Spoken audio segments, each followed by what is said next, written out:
amahoro abandi bafite niyo wakagombye kuba ufite, urugo abandi bafite nirwo wakagombye kuba ufite, abana abandi babyaye nibo wakabyaye, indirimbo baririmba nizo wakaririmbye, ariko utandukanijwe nabo n'agasozi utuyeho kugira ngo uvuge ibyo bavuga jyaho batuye. Hari igihe ujya mu kazi ariko ab'Imana itavuzeho bagashoramwo ukuboko, wajya gucuruza bagatanga ikiganza mukagerera rimwe mu iseta, mu kazi ikiganza kikaba gihari. Hari n'ababanza y'umunwa, umunwa ukabatanga mu kazi bajya kugushashariza, niko twabyitaga gucongeya. Hakaba abandi bajyana umunwa mu rugo kwa fiyanse bagatwara y'umunwa, ku mugabo bakazana y'umunwa, ko abantu bose ntabwo ingingo zizira rimwe. Hari abohereza ibindi cyane cyane mudomo tukinywa abantu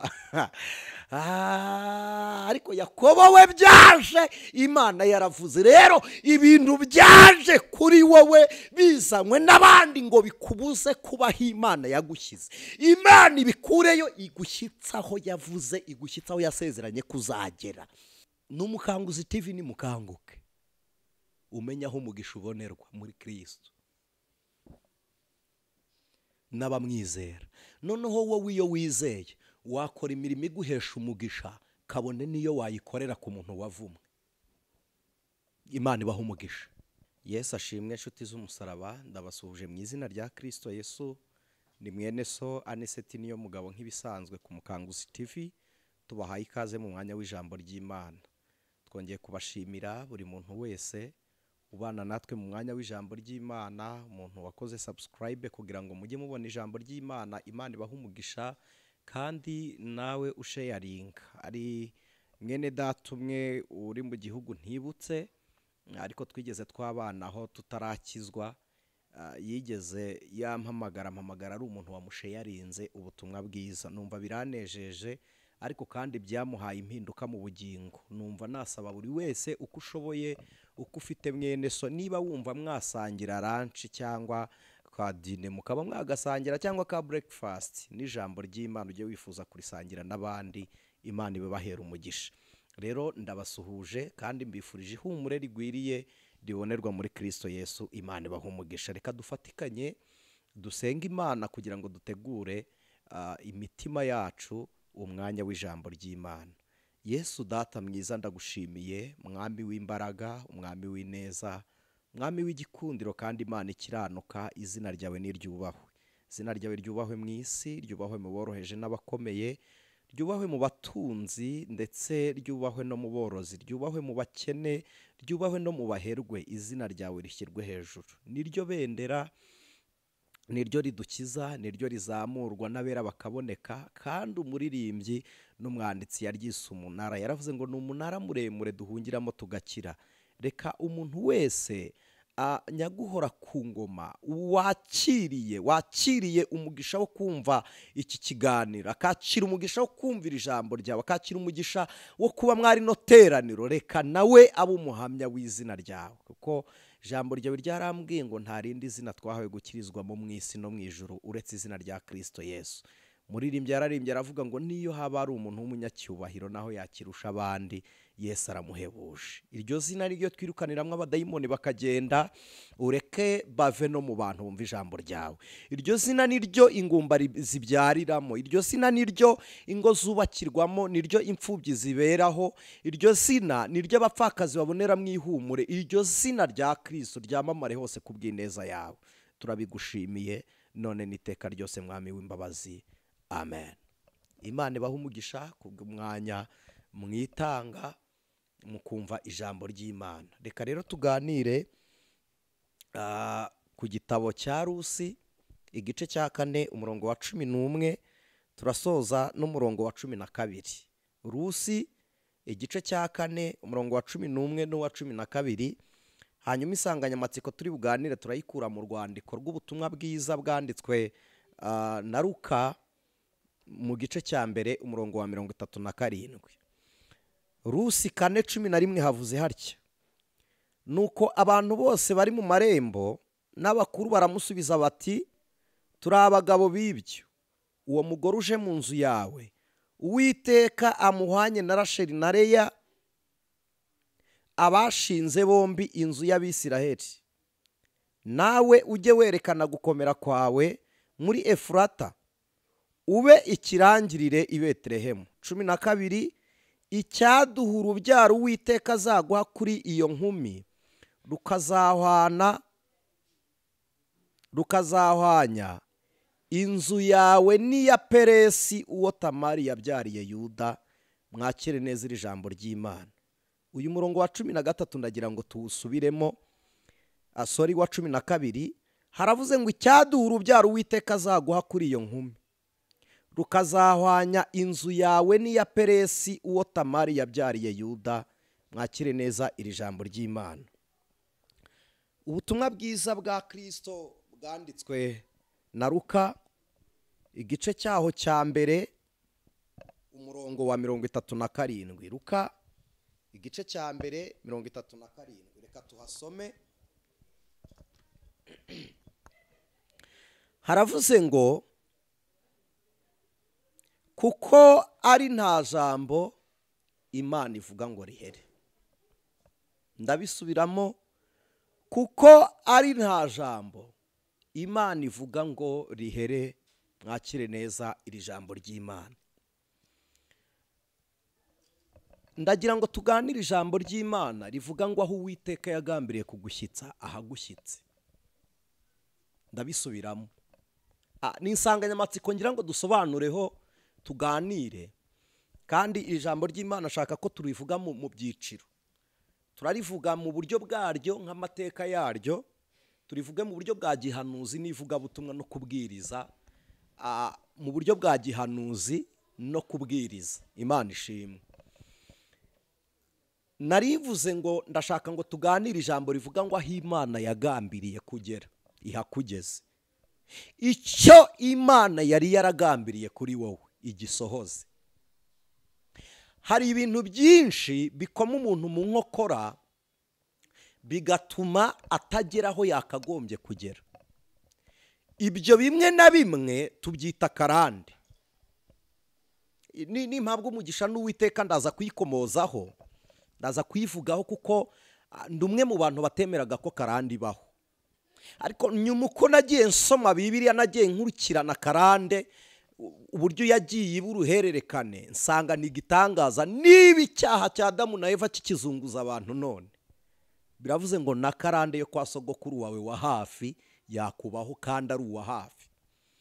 Na rumwe mu bantu bemera ko iyo umuntu amaze kwakira Yesu umwami n'umukiza, nibyo ababaye icyaremwe gishya, nibyo. Ariko nta yindi mirimo isi ishobora kumukorera ikamufata. Yeremiya yarabyanditse mu maganya, aravuga ngo ba data bakoze ibyaha none ntibakiriho, ngo ariko twikoreye ibicumuro byabo. Bivuze ngo ingaruka z'ibyaha byabo zari ziri kuri Yeremiya, kuko Yeremiya byaramuvunnye, biramurya, biranamugora cyane cyane, arabyandika. None nanjye nshaka ngo twifashishire ijambo, ntabwo mpatinda, ntabwo ntinda aho ngaho, ariko Imana aho yari yaragambiriye kukugeza, icyo yari yaraguteguyeho, Imana igisohoze. Dusomye igitabo cya Rusi, reka tumuhere kure kwa Aburahamu. Muzi umugabo witwa Aburahamu uvuka kwa Tera. Tera yari umucuruzi w'ibigirwamana, w'imana z'abanyamahanga. Iyo tuvuga ibigirwamana tuba tuvuze ibikozwe n'amaboko y'abantu. Tera abyara Aburahamu na Harani. Harani aza kubyara Loti, kuko Aburahamu ni se wabo wa Loti. Imana ihamagara Aburahamu simatinda. Ntabwo byari impanuka kumva Imana ivuga, kandi wabo haba imana z'ibigirwamana bitavuga. Aburahamu yari asanzwe azi Imana rurema, na Tera yari azi Imana rurema, ariko badakorana nayo. Bayimenyeye mu mirimo Imana yakoreye kwa Nowa, kuko Tera akomoka muri bene Nowa. Sinza kwatinda, histoire bita Abahitayite, twajya muri religiyo bakabita Hitite, it the same. N'ahandi mu Kinyarwanda ni ukuvuga ngo nabimukira. bagiye bahitamwo aho gutura, nk'uko mubizi niko isi yagiye yaguka n'indi migabane, ko ba Christophe bavumbuye Amerika ntabwo bari abanyamerika bagiye kuhatura gutyo. Abantu bagiye bagera ahantu bwa mbere, juste sinshaka gutinda muri ayo mateka, ariko nabo bajya gutura muri Uri, ahahoze ari Mesopotami, igice kimwe kiva ku nyanja ya India kikaza kagera kuri Ethiopia, ariko nationality ya Abraham umuntu ashobora kujya mu mateka akayisanga muri India, mu Bahindi. Simpatinze naho, reka mparenge. Narimvuze ngo kumva Imana ivugana na Aburahamu byabaye igitangaza cy'amahitamo meza y'Imana. Imana ije gukora iki? Kwatera kukihamagaye Aburahamu. Aburahamu ntiyari umunyamasengesho, ntiyari yarabatijwe, ntiyari yaruzuye umwuka wera, ntiyari yayiriyirije ubusa, ariko Imana imuhitamo mu mugambi wayo, iravuga ngo nzagukoresha. Impamvu yamuhisemo, uburyo bw'umuhamagaro wa Aburahamu bwenda gusa n'uburyo bw'umuhamagaro wa Mose. Ko Mose ahamagarwa n'Imana, Imana yarabanje imucurisha ubuhamya bw'abandi. Imana ishimwe. Niyo mpamvu mu buhamya habamwe inkomezi. Ko Mose yacuzwe n'ubuhamya bwa Yobu muri 48 yandika igitabo cya Yobu ari Mediane kwa sebukwe Yetiro, aho bene data basangira ngendo bita Imadina. Aburahamu nawe yarebye amateka y'umwuzure kwa Nowa, areba Imana uburyo yavuze, areba Imana uburyo yakoze, areba imirimo Imana yakoze, arangije aribaza, aravuga ngo kuki Imana yakoraga data atayigira mu Mana agurisha, mu Mana ziboneka iwacu. Imana ivuga, imenya ibizaba, ikagena ibyo izakora, ikabisohoza, ikarokora abayizera. Kuki itaboneka mwa runo rugo rwa data? Kuki itari mu buzima bwanjye? Kuki itarimo hano? Aburahamu agira iyo confusion, ayibana iminsi muri byabi. Jambo ryaravuze ngo wifuza ibyiza wese, wifuza Imana, Imana imuhaza ibyiza. Iyo confusion Aburahamu agize, Imana igenderera kuri uwo mutima wo guhamagarirwa gushaka kumenya Imana.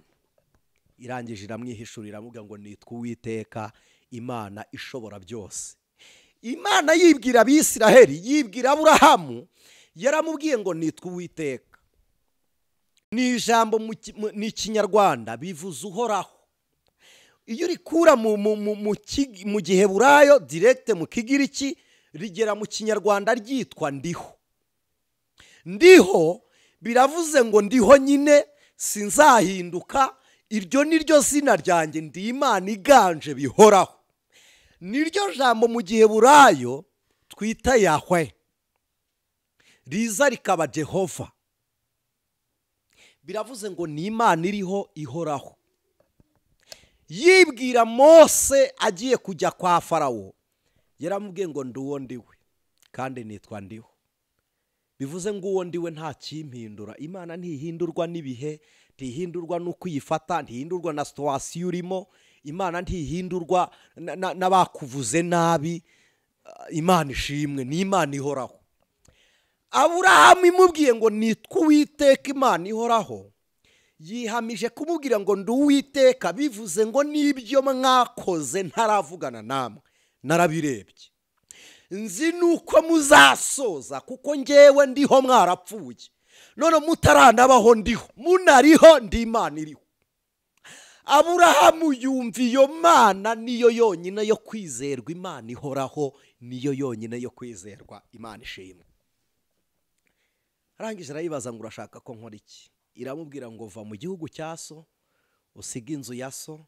Inzu ni ukuvuga amategeko n'ubutware bwa so. Usiga umuryango, ni ukwemera mu buryo bwo kwizera kwa kavukire cyangwa ku muco. Nurangiza ujye mu gihugu nzakwereka. Ikuye Aburahamu mu muryango kugira ngo imwubakeho umuryango. Hari ikintu cyantangaje. abantu benshi tugira ubuhamya bw'abantu batuvuyeho, ariko ntitujya twibuka ko abo batuvuyeho dukijijwe natwe twabavuyemo. Aburahamu ntabwo Tera nubwo yahamagaranwe nawe, ariko hari abandi basigaye muri uriya bakarudage, ariko ntabwo bavuye kuri Aburahamu, ahubwo Aburahamu yabavuyemo. Iyi Imana iduhamagara ntabwo idukuraho abantu, ahubwo idukura mu bantu. Imana ishimwe. Twebwe tubabazwa n'abo twatakaje, ariko natwe ubwacu tuba twabatakaye. Rero mwe kureba ku ruhande rwabo mwabuze, kuko nabo mu ruhande rwabo barakubuze. Kandi Imana gukura Aburahamu kwa Tera iragira ngo nabarwa atazabaranwa na wa muryango ufite ya migenzo n'imiziro n'imihango y'ibigirwamana, ahubwo nabarirwa mu muryango azabarirwe mu wisezerano Imana igiranye nawe, Imana ivuganye nawe. Imana ishimwe. Azabarirwe mu isezerano ry'umuryango uzakomoka kuri we, ko bw'imvugo y'Uwiteka. Imana ishimwe. Imana ijya ibaha kubyara abana bari mu isezerano ry'Imana. Imana ijya iguha gushaka urugo ruri mu isezerano ry'Imana. Imana ijya iguha gukora akazi kari mu isezerano ry'Imana. Imana iguhe kugenda mu modokari iri mu isezerano ry'Imana. Ijya iguha diporome iri mu isezerano ry'Imana. Iguhe visa iri mu isezerano ry'Imana. Perimi iguhe iri mu isezerano y'Imana. Na telefoni witabiraho iba iri mu isezerano ry'Imana. Imana iguhe gukorera mu isezerano ryayo. Aburahamu kubwira ngo siga ni ukugira ngo imudisipurine, imuhe umurongo ngenderwaho, aho kugira ngo yigire ku bandi ahinduke uwigirwaho. Ni nako umukristo ameze, ntagenda nk'ab'isi, ahubwo isi irasabwa kugenda nk'abizera, aho kugira ngo abizera bagende nk'isi. Isi isabwa kugenda nk'abizera. Niyo mpamvu kwizera kwacu bidaturuka ku kwigana badakijijwe. Niyo mpamvu Imana yatubujije kugenda uko tutari, kuko iyo tugenze uko tutari tukavuga uko tutari tuba twiganya abandi. Ariko muba bo kwigirwaho. Nta mukristo uhindurwa n'ibihe, umukristo ahindura ibihe. Aburahamu arimuka azamukana na Tera. Tera yemera iyo Mana, Loti arayizera, Harani arayizera, bafata abashumba barabategeka. Abashumba baje barwanira amariba, Simpatinda n'urwuri. Tera yari amaze kugwa i Harani, na Harani yaje gupfa, hasigara Aburahamu na Loti. Loti arebye uburyo abashumba bari kurwana, abwira Aburahamu ngo reka dutandukane. Aburahamu arabyumva, nawe aramubwira ngo reka dutandukane. Aburahamu ararezona. Hari abantu barikonesa bagasubiza amaso inyuma. Yibuka Imana imubwira ngo haguruka ugende, uzaze wenyine. Ndagira ngo mbabwire ko Tera yapfuye ari umwizera, kuko yahagurukanye na Aburahamu na Harani. Bizeye Imana ya Aburahamu, basiga imana z'iwabo, ibigirwamana barabisiga. Aburahamu areba Loti, aravuga ngo ndi so wanyu, singiye kuguhagarara hejuru, ntituri bupfu ubutaka, sinahana Imana imbwiye, si hano inyeretse, hari ahandi Imana injyana. Nakunze umusaza umwe w'umunyamurenge, bari murenge, ari umukiranutsi, ari umunyamasengesho mwiza. Baravuga ngo reka tumugerageze tumwoneshereze, naturihisha turamuriha. Ngo baragira imyaka ye, baramuhamagara baramubwira ngo inka ziri kurya ibishyimbo byawe. Aje ahageze arabireba nyine buri kindi arenzaho. Baramubwira nta n'icyo bivugaho, arababwira ngo ngira imirimo ibiri. Aravuga ngo mfite uyu murima wo mu isi mpinga, ariko mfite n'uw'ubugingo. Aravuga ngo uwa mbere bawonesheje, ariko uwa kabiri ntibafite ubushobozi bwo kuwonesha, ariko njyewe nawonesha ibyonnyi bikawurya. Aravuga ngo ubwo bonesheje uyu, reka nsigarane uw'ubugingo. Bataba bonesheje uyu, nanjye uwundi nkawonesha. Bivugiye iki? Aburahamu yaravuze ngo umurage nahawe n'Imana ntawamburwa no kuburaniraho mbona urwuri. Isambu tikwambura ubugingo, urubibi umuhati, ikinusi umugwegwe, imiravumba ntiguteranye na mwene so. Akazi mugira umushahara wiguteranya, wituma utageraho Imana iguhamagariye. kimwe mu bintu Aburahamu yatekereje Loti akimubwira ngo tugabane dutandukane.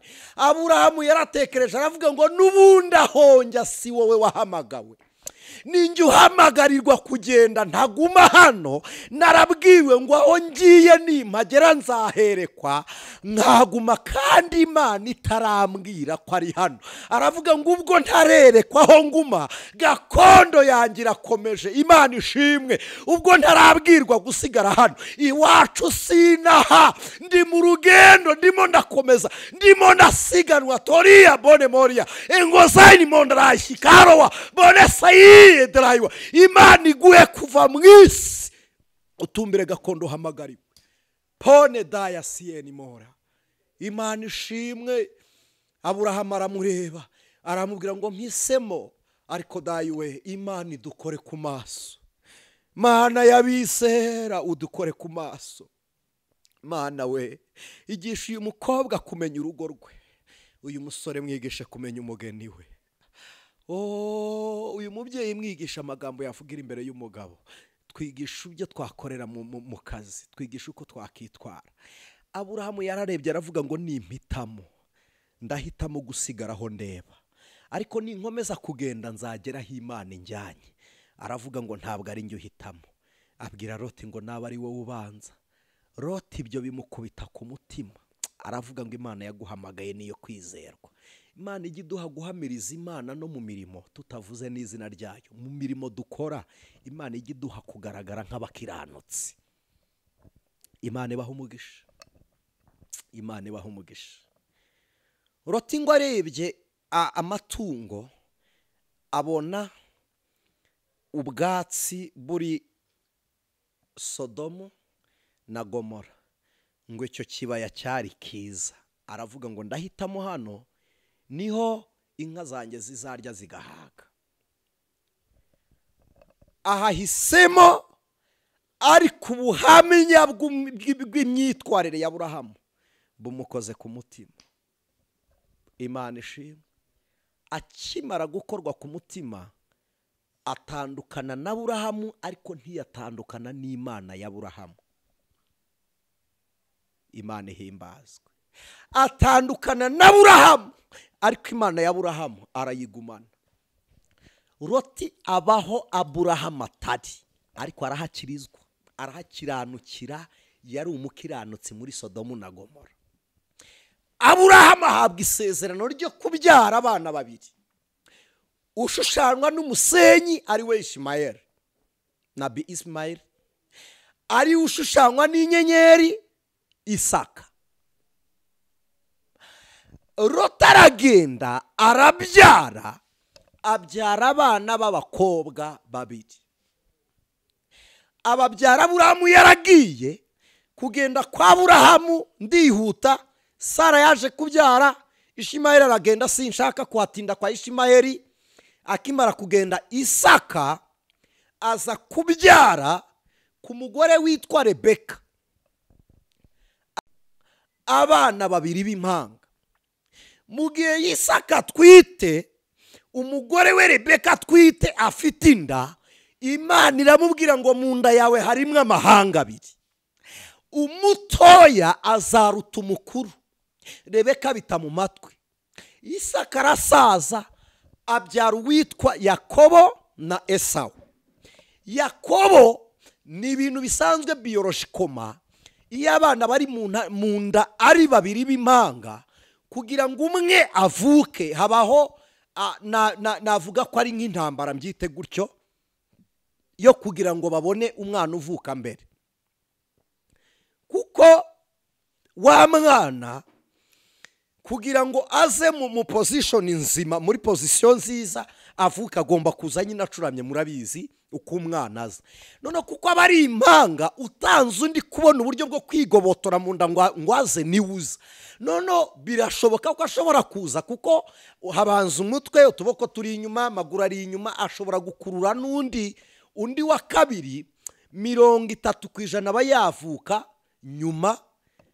Ni nako biteganwa n'ubundi avuka nyuma, ariko bitewe n'iminota. Ariko kandi ashobora kuba yaza agahita agenda. 70% ashobora kuba yaza agahita 30% ashobora kuba yahita akurikira, 70% bakategereza ko yongera akavuka nyuma.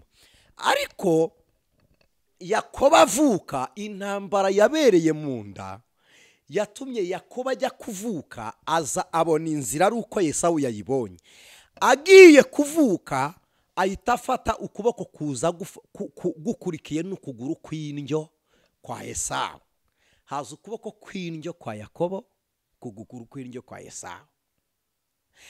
Bamurebe, nyina yibuka iby'Imana yavuze ku mutoya azarusha umukuru ubutware. Ukuboko kwa Yakobo kwavukiye rimwe na Esawu, ariko Yakobo wese yaje nyuma ya Esawu.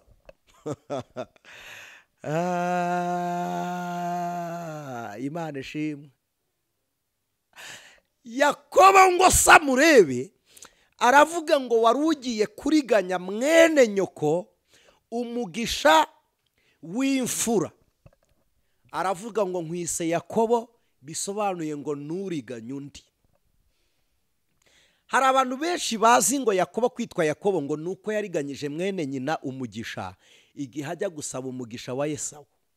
Uriya mugisha wari uwa Yakobo kuko yawuguze ibishyimbo bitukura, urutuku bayita Edomu mu Giheburayo, ari naho Edomu bava kuko barava mu nshoreke zagiye zibyarwa hakurya. Ayo mateka nayo sinyajyamo, ariko Edomu biravuga ngo ni rutuku, ni nko kuvuga umutuku ruje. Aho Yakobo avuka afashe kuri mukuru we, Isa aravuga ngo bayuriganya undi. Reka nihute. Hari igihe ujya mu kazi ariko ab'Imana itavuzeho bagashoramo ukuboko. Wajya gucuruza bagatanga ikiganza mukagerera rimwe mu iseta. Mu kazi ikiganza kikaba gihari. Hari n'ababanza y'umunwa, umunwa ukabatanga mu kazi bajya kugushashariza, niko twabyitaga gucongeya. Hakaba abandi bajyana umunwa mu rugo kwa fiance bagatwara y'umunwa, ku mugabo bakazana y'umunwa. Ko abantu bose ntabwo ingingo zizira rimwe, hari abohereza ibindi, cyane cyane mudomo tukinywa abantu ariko Yakobo we byaje Imana yaravuze. Rero ibintu byaje kuri wowe bizanywe n'abandi ngo bikubuze kubaho Imana yagushyize. Imana ibikureyo igushyitsaho yavuze, igushyitsaho yasezeranye kuzagera. Nababwiye ngo turabivugana n'amateka yabyo, ariko tujye no kuri karande. Hari igihe umuntu avukira ahantu ukisanga muri situation, kugira ngo utere imbere ukabanza guhangana n'ubukene bwo mu muryango, kugira ngo ushake ukabanza guhangana na karande yo kudashaka, kugira ngo urugo rukomere ugahangana na karande isenya. Za buri munsi nitubona umwanya tuzabibigishaho, tubabwira uburyo umuntu abohoka karande. Mureke mbabwire, hari igihe umuntu avukira ahantu hakamutsikamira kugira ngo azagere ku iterambere bikagora. Ariko kandi Imana ikavuga kugira ngo uzagere ku by'Imana yavuze bikagorana. Ariko uyu mwanya mu izina rya Kristo Yesu, Imana ikugezaho yari yaragambiriye kukugeza. Imana igushyirira inzira aho itariri Yorodani yari yuzuye, Imana igucireho inzira. Inyanja wabonaga imbere, Imana igushyirireho inzira. Imana ikwambutse ikugezaho yagambiriye kuzagera mu izina rya Kristo. Nkabibabwiye ngo turabiganira nk'ubuhanuzi. Imana ibaha umugisha. Haleluya.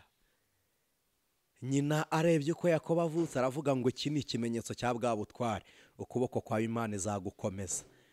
Nubwo savuze ngo usobanuye iruganya undi, ariko ukuboko kwawe Imana izagukomeza. Ukuboko kw'indyo murabizi gusobanura ubutware. Yaravuze ngo ubwo ubutware bwawe bukomejwe n'Imana ko buje mbere. Ntabwo Esawu yatanze ubutware bwa Yakobo. Ukuboko kwa Yakobo kwazanye n'ukuguru kwa Esawu. Bivuze ngo aho wari kuzagera kuri kwa kuguru yavutse afashe, aho wari kuzagera narahafashe, narahagabanye. Aza ari igisobanuro. Ise ngo agere mu zabukuru, Esawu yaragiye aba umuhizi, arahiga aba umuhigi. Yakobo aragenda amenya guteka, aba imbere ya Rebeka, aba imbere ya nyina. Nyina amwigisha guteka, igihe kiragera.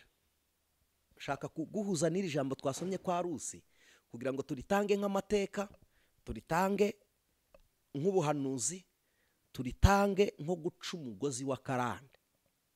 Nubwo tutagiye mu mateka ya karande, ngo Yakobo amenye guteka, mukuru wagirira umugisha mu ishyamba agahiga, isageze igihe cyo gutanga umugisha.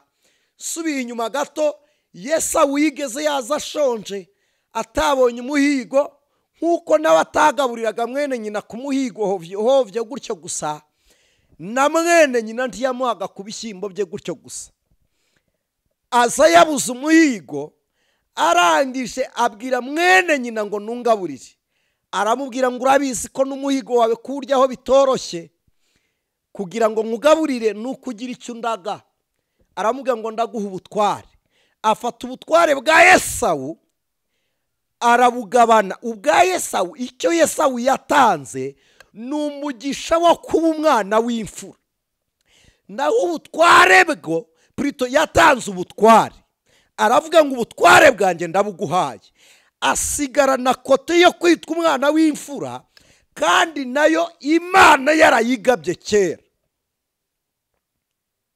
Nasomye ijambo rivuga ngo Imana yishimiye Yakobo ngo kuruta Yesawu, ngo kandi bishimira bataravuka. Reka aho mparenge.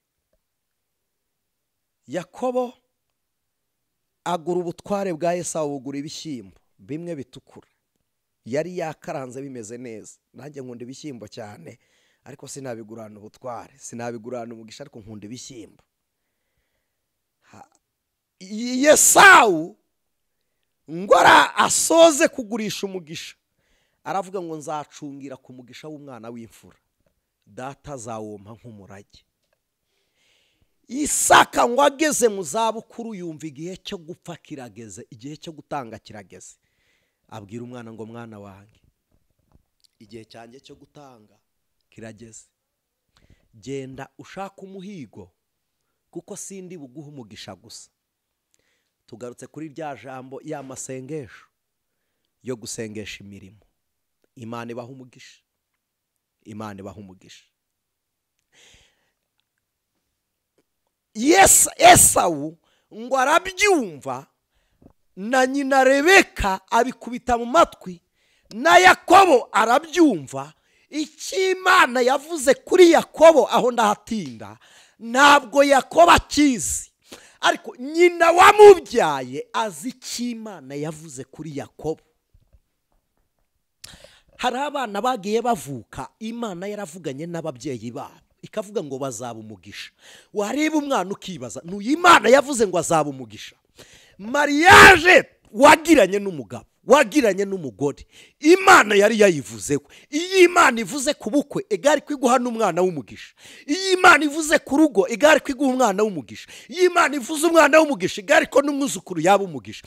Ukibaza aho bari hahuye gute n'ubushake bw'Imana twubakiye mu rugo, bikakuvanga bikakunanira, kugira ngo ubishyikire ukareba urugo Imana yaguhaye. Wareba uburyo umugore yitwara, ukavuga n'uyu Imana yampaye cyangwa si we. Wareba uko umwana yitwaye, n'uyu waturutse ku Mana cyangwa si yo. Perutse guhamagarwa n'umuntu atuye inaha iwacu i Kigali mu Rwanda, njya kumureba, duhurira ahantu, afite umwana, ntacyo umwana yigeze abura. Hari urugo umwana avukiramo akagira ibyifuzo by'ubumuntu gusa, ariko ibyo mu buzima nta na kimwe agira. Umwana yari afite imodoka, yari yitwara, yarigaga hanze mu bihugu bikomeye, kandi bamutwara, Imana yari yaravuze kuri uwo mwana, iravuga ngo nzamubaheraho umugisha. Aravuga ngo uwo mwana nzamuhindura umuntu ukomeye. Ariko umwana mugo zaramwishe. Turasenga Imana turi kumwe na se w'uwo mwana, dusanga umwana yanyweye ibiyobyabwenge. Hari n'undi mpise nibuka turiho turasengera, kandi Imana data wa twese ni inyembaraga. Dusanga kunywa ibiyobyabwenge, umwana yavutse Imana yaravuze, ariko se wabo niko yabaye.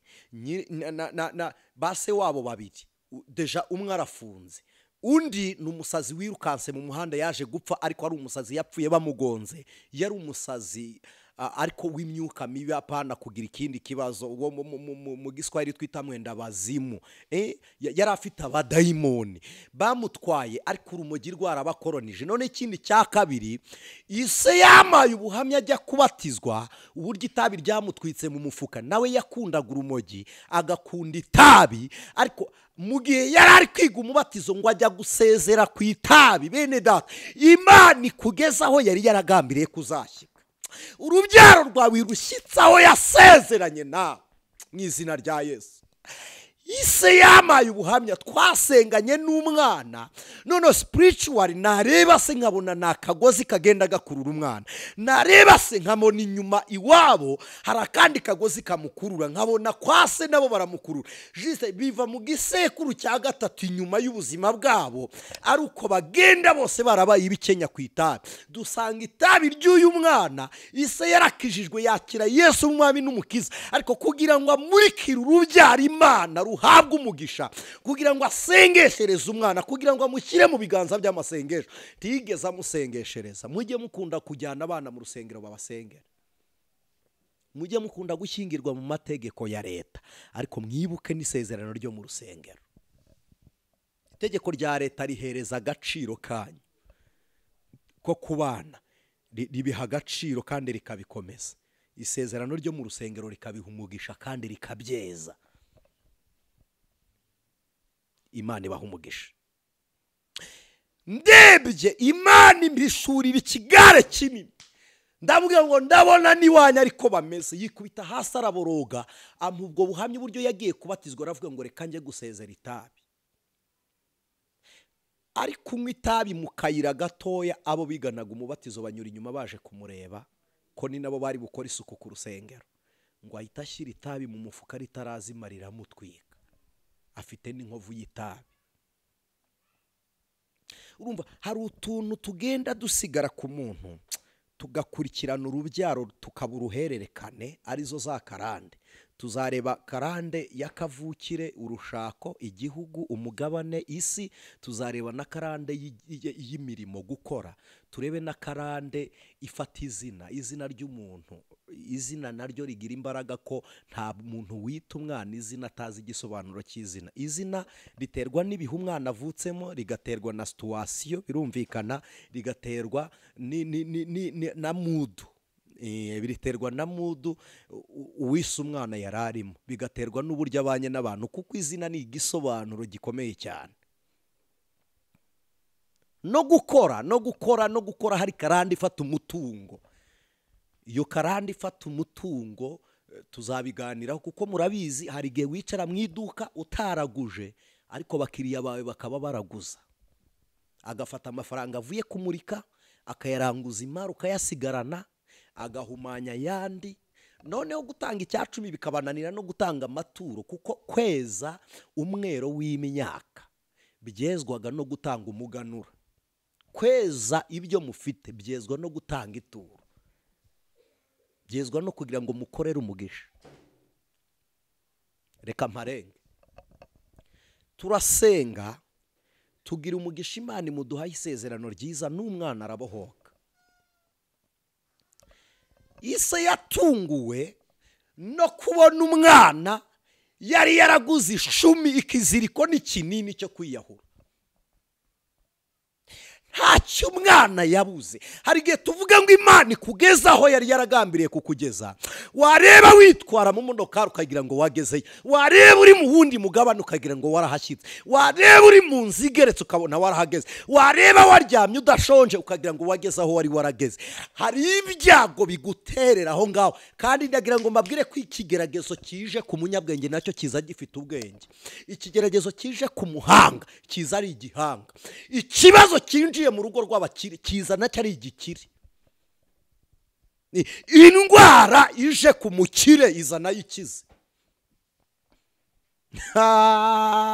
Imana ibarengere inshuti z'umusaraba. Bene data, nimukanguke duhindukire, tumenye imbaraga za Satani tuzikubitisha imbaraga za Kristo. Hishurirwa Imana, umenye aho wagombaga kugera. Reba aho wicaye urebe, ni wowe wagombaga kubura aho cyangwa si wowe. Reba iyo ntebe, niba warahicajwe na ruswa si yawe, aho wajyaga harenzaho.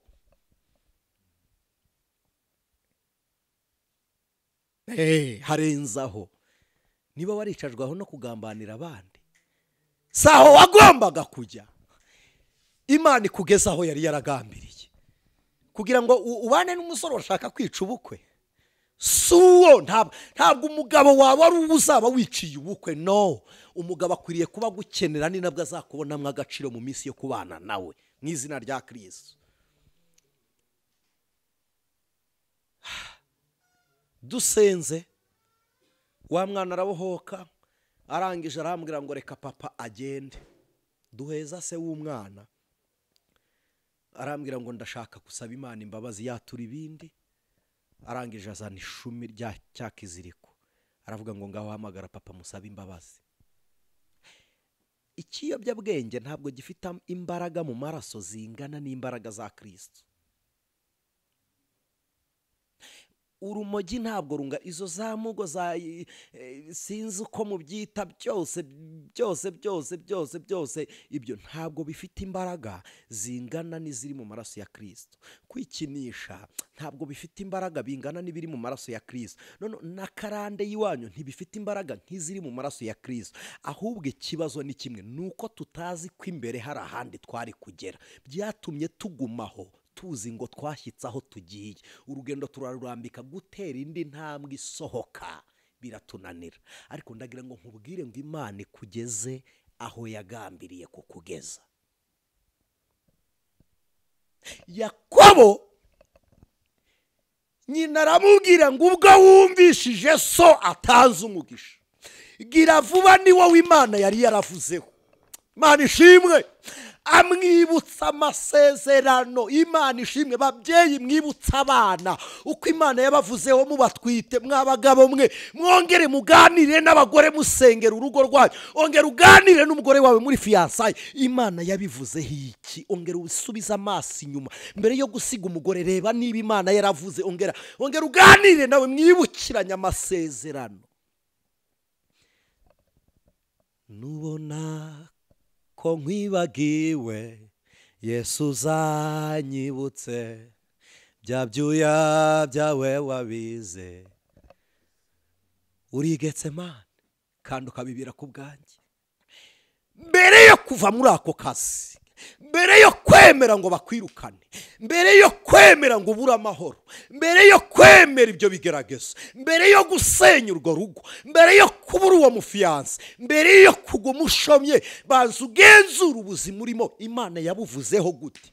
Nusanga Imana itarabuvuze, hindukira uremesha ijambo ry'Imana mu gihe cy'amasengesho. Ubwira Imana ngo vugaho, ganira nanjye, ngendera ama destiny y'ubuzima. Imana ivugane nawe. Nibidakunda pfukama, senga Imana iguha ikerekezo cy'ubuzima bwawe. Niba Imana yaravuze, hindukira uhagarare ku isezerano, uvuge ngo ubwo mpagaze aho Imana yavuze, ndahakorera ibyo Imana yavuze. Urabusigaje geste prophétique kugira ngo ibitangaza watuza akanwa bibe. Niba gusenga wenyine bikunaniye, duhamagare dusenga n'Imana. Niba ari ikintu ntajya nshyigikirana umugambi wa Satani ku banyamasezerano, kwa Cinara Yesu. Imana ishimwe. Imana ishimwe. Umwana yaratuye arihana, asoje kwihana aravuga ngo ni munsengere. Ni urugendo, kuko ntabwo umuntu yihana ngo ahita atsinda ibyaha. Oya, ntabwo iyo wihannye uwo mwanya uhita utsinda ibyaha. Ubu byatuye ukabiruka, imirimo yayo ikajya ku ruhande, ariko biba bisaba intambwe yo kujya gutsinda. Turacyamusengera. Mfite n'undi musore uri ku mugabane umwe. Imana yaramungabije, zagusengera paka amaraso yawe azinutse ukiyobyabwenge. Nta kundi. Iyo tuba turi kumwe twajyaga kubarambikaho ibiganza, ariko ubwo tutari kumwe, imbaraga z'umwuka wera zizakora harenze umubiri aho wari gufata, mu izina rya Kristo. Nyina aramubwira ngo umugisha barawujyanye. Kandi Imana yarawukubwiye. Uyu mugisha bagiye guha Yesawu wari uwawe.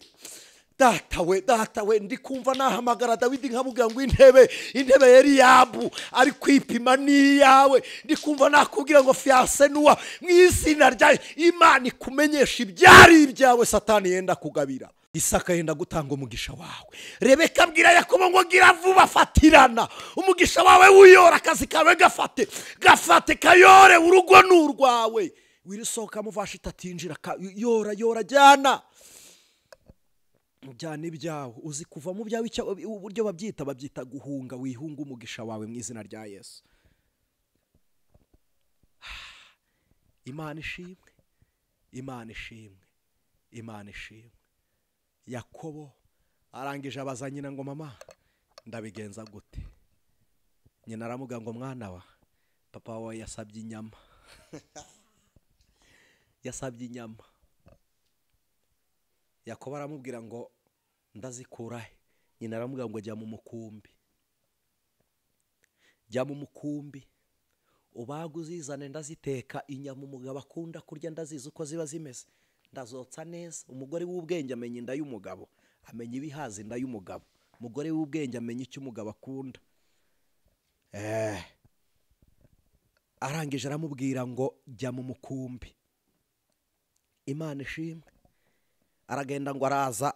Yakobo aramubwira ngo ariko ngewe na mukuru wanjye amaboko samwe. Nyina aramubwira uti turashyiraho ubwoya. Ashyiraho ubwoya. Ariko se kwicyunzwa atari kimwe. Urambara ikanzu ye. Ikanzu arayambara, asoje kuziteka araza. Ageze imbere ya Sara aramubwira ngo dawe narinje ngo umugisha, amupfukama ku birenge. Isaka ngo akimushyira amaboko ku mutwe. Akimushyira amaboko ku mutwe yumva ibyuya birahumura. Dore yumva ni nk'iya Esawu. Akoze ku bikonjo yumva ni Esawu. Aramubwira ngo ngaho vuga. Avuze yumva ijwi si Esawu. Aramubwira ngo ngero vuge. Avuze yumva ni Yakobo. Aramubwira ngo guteka ni Esawu. Dore ni Esawu. Yewe ibyoya ni Esawu. N'ishyaka ni Esawu kuko wabangutse. Ariko ijwi ndi kumva ni irya Yakobo. Aramubwira ngo uri Yakobo. Uri Yakobo mwana, uri Yakobo. Yakobo aramubwira ati reka da.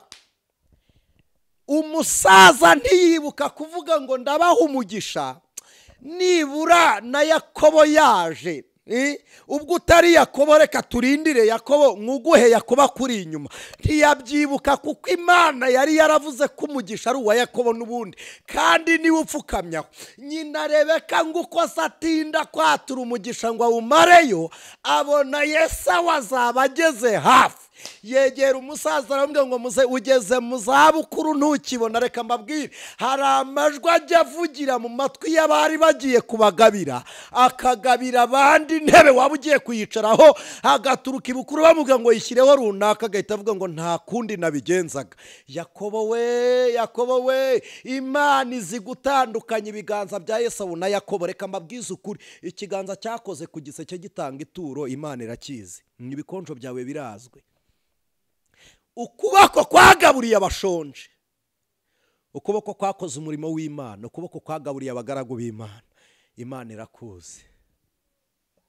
Izi ni byuya byo mu murimo wabizi, izi mvune zo mu murimo irazizi. Nicyo cyuya cya Yesawu, icyuya ubirira mu muhigo. Yesawu we icyo na se yarakirebaga, bivuze ngo aha agaciro imvune zo mu mirimo ye. Imana iza agaciro k'imvune tuvunika. Hari abantu baduhamagara ku YouTube batugisha inama ukagira ngo bari kutuburanya. Hari n'uwampamagaye aranuka mutega amatwi kuko nawe ntegetswe kumwumva. Ashira isoni we aravuga, ndangije ndamwanti waba usoje mugira inama nyuma. Iyo mvune yose Imana irayizi kandi mureke mbabwire, ntabwo ari uko abo mwubaha bafite icyubahiro kiruta icyo dufite. Oya, abo mwubaha benshi nabo baratwubaha natwe ubwacu, ariko nuko twasobanukiwe ko umuntu ushaka icyubahiro yemera gusuzugurwa. kandi twamaze kubimenya neza ko umuntu wicisha bugufi aba ari gukareye igisuzuguriro. Mutagira ngo tucyakira kugira ngo tugume kuba abasuzuguritse imbere yanyu. Oya, tucyakira, twakira icyo gisuzuguriro kugira ngo Imana ikivunjemo icyubahiro. Niyo mpamvu twemera gusuzugurwa.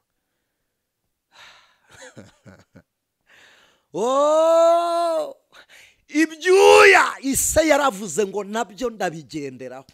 Ibyuya wabize umurimo wakoze, bivuze ngo nawo nkuha agaciro. Imana izi imirimo y'abera, ijya yubaha imvune z'abera. Uko wavunitse abantu babibone ntibabibone, Imana yarabibonye. Nkunda kubibabwira uko turiko, uko tumeze, icyo turi cyo ntabwo ari igisobanuro cyo kuvuguruza icyo abantu batwita. Icyo turi cyo ni igisobanuro cyo kubaha Imana yadushyize. Si igisobanuro cyo kuburanya badushyiraho bashaka ko tujya. Ni igisobanuro cyo kunyurwa n'imirimo Imana yakoze, kuko natwe ubwacu turi ibitangaza bivuye mu mirimo y'amaboko y'Imana. Ari se tikubwiriza ni igitangaza bivuye mu maboko y'Imana. Iwacu nta numwe wahagaze mu rusengero ngo abwirize ijambo rya Kristo. Rekata Samuninde wo kuba umuziritsi, umwenzi utunganya bikabagiraho bitunganya. Yarinde Imana iragutoranye ikavuga ngo genda. Imana ikamuha umurimo w'icyubahiro kugira ngo isi niyicare izarebe ibyanyuze imbere y'amaso ye. Imana nijya gukiza ibiganza by'abantu, nijya gusura ubugingo, nijya guhembura ubugingo, ihembuza abantu ibyo yatunganyije binyuze mu maboko ye. Warangiza ukamusuzugura uri umwe ubireba ngo acike intege ku bwa wa wundi umwe wenyine, kandi Imana imuhinduye icyubahiro kugira ngo yubahishe n'abandi. Reka da waba utisobanukirwa. No, Imana izi n'ibyuya byo mu murimo wawe. Kimwe mu bintu Isaka yarebagaho, yaravuze ngo Yakobo yirirwa mu rugo. Oriya bone mori anda sayini monda. Imana ishimwe, arahirirwa. Ibyuya byava he? Utafashije imfubyi, nta bapfakazi, nta ndushyi. Ibyuya byava he? Hari umugabo twigeze twabatiza, twigeze twamubatiza w'ibyumba. Umugore we yampamagaye maze kwigisha ku mucyo, maze gukora ikiganiro ku mucyo, arampamagara. Arangije arambwira ngo ndarwaye, nararembye, meze nabi n'ibindi. Arambwira ngo ariko uzaze mu rugo kunsengera. Sinjya nsengera abantu mu rugo, sinjya mbishobora, ariko ijwi ry'umwuka ryarambwiye ngo genda. Mpageze nsanga yahembutse ari mu murima, mbona sindi bumukure mu murima ngo njye kumusengera ngo ninsoza ngende. Ndangije mfata isuka, mfata agasuka njya mu murima ndahinga, ndamwana ndagusengera dusoje. Nari kumwe na ntuze na Olivier, niwe wari wagiye antwaye, yampaye lift mu modoka. Imana imuha umugisha. Olivier araseka aragagara. Ariko reka mbabwire, Imana izi ibyuya byo mu mirimo yacu. Ariko Imana irabizi. Niwirata uzirata imirimo wakoreye aboroheje. Nujya kwirata ngo waratwerereye, uzareba intwererano watanze ikagira umumaro ku mukene. Guhambira envelope uyishyiriye umukire kuko ari mugenzi wawe, wagize ngo ubumufashije.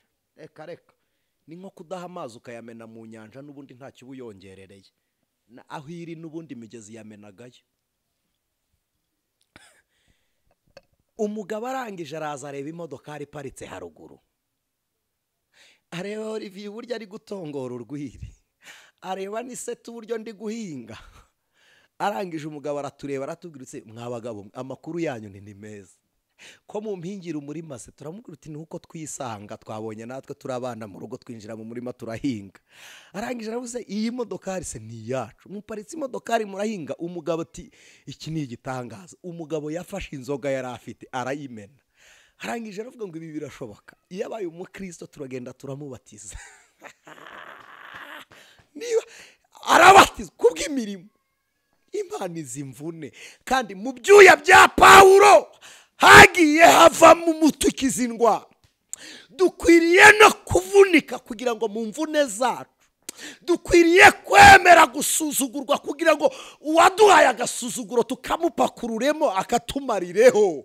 Nikamara gushira akaduhaye azagenda yubaha abandi. Nidusuzugurwa tuzaho twubahirwa. Imana ishimwe turahaza w'icyubahiro cyacu kiri. Yesu yaravuze ngo umuntu nankorera azahondi nazahonda nkurikire nankurikira data azamuha icyubahiro. Tugihawe n'Imana ku buryo kubura icyo abantu ntacyo bidutwaye.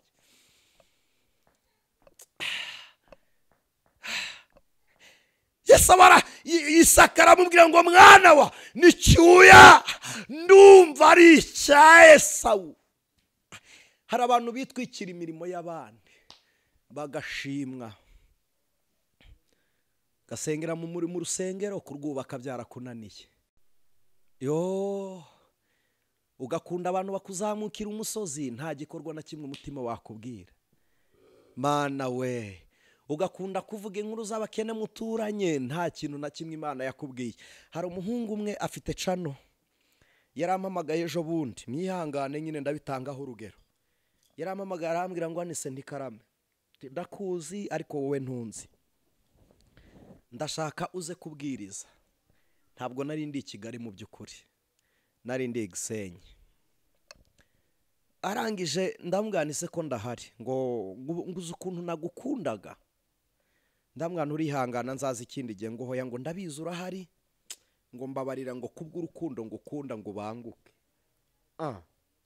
Ndamwana ntabwo mpari. Arambwira ngo kandi hari umuntu umbwiye ngo mwari muri kumwe. Ndamwana urahitamo iby'uwo bakubwiye n'ibyo nanjye ndi kuguhamiriza. Yizera bimwe bamubwiye, ahakana ibyo ndi kumubwira. Arangije arambwira ngo nagukundaga, ngo none urambabaje. Ndamwana ntabwo igisobanuro cy'urukundo nkunda ari uko nza kukugirira umumaro. Igisobanuro cy'urukundo ntabwo ari ni wowe wakunze uwo wakunze, urukundo rugutegeka icyo ujya kumukoraho. Ndamwana igisobanuro cy'urukundo nkunda nuko bwa mbere ugomba kumva ukuri kwanjye, nuko ugomba kumva n'ibyo nkora. Kandi igisobanuro cy'uko nkunda ntabwo ari igisubizo cy'uko nzi iwanyu, ntabwo sicyo. Tujye tuvugisha ukuri. Kuba ukunda umuntu ntibisobanuye ngo igihe umukenereye umubone, birasobanuye ngo uwo ukunda nagukenera kubone. Urukundo ni rugutuma gukoresha uwo ukunda, rugutuma gukorera uwo ukunda. Mbimubwiye ngo nyine ngo wishyize hejuru, ndamwana ndishyiraho ndi ngize nakishyira hejuru. Imana yaranzamuye, kubivuga ntabwo ari ukwiyemera. Imana yaratuzamuye, twicaye iburyo bw'Imana turabera n'abaziranenge. Twakishyira hejuru se tukagera hasumba ijuru Imana yadushyizemo? Ibi narabisobanukiwe, ndabizi ku munzani ikizamuka ni icyoroshye, hamanuka ikiremereye. Umunara ni muremure, nturavuga tawa, murayizi. Ntabwo uraririmba ngo ndi muremure. Uko ureshya buri muntu wese arawubona. Tuzi ko umunara usumba amazu kandi nturavuga. Natwe turi mu izina rya Kristo, si ngombwa ngo twishyire hejuru. Namwe ningiye kwishyira hejuru naba nivanaho ndi nta handi hejuru hahari. Hejuru y'aho Imana yadushyize nta handi heza harenze intebe y'Uwiteka, nta handi heza haruta icyanya cyo mu Mwami Yesu. Nta yindi mirimo myiza irenze iyindi gukora ku muka, ntayo. Nta mirimo myiza ihari, umva Samuwe, nta yihari iruta gukorera Imana. Nta mirimo yindi iri inyuma yo guhamagarwa n'Imana ngo kora iki. Niyo yakubwira ngo terura aka karimoti ka telekomande, gaterure byonyine ari Imana ivuze ngo gaterure. Nta wundi murimo uruta gushyira mu bikorwa icyo Imana ivuze gukora. Sobanukirwa icyo Imana ishaka kugira ngo ugere aho ikujyana. Yakobo ngo abwira se nyina Rebeka yumve se ari kuguma avuga kuri Yakobo. Aravuga ngo ubu Yesawu araje. Arangije amuvugiramo aramubwira ngo umaze gusaza ngewe reka nkurebere. Aramubwira ngo ni Yesawu. Arangije amuha umugisha wose. Akimara kumuha ngo agikura igipfukamira aho ngaho. Esawu araje atunganya inyama araziteka. Akimara kuziteka ngo arazagera imbere ya Sara aramubwira ngo umuhigo nari nkubonye. Isaka aramubwira ngo uvuze ngo umuhigo nari nkubonye. Uvuze umuhigo nari nkubonye, data wa twese we. Mureke mbabwire, uyu mwana yari ateye agahinda, uyu mwana yari ababaje. Umuhigo nari nkubonye.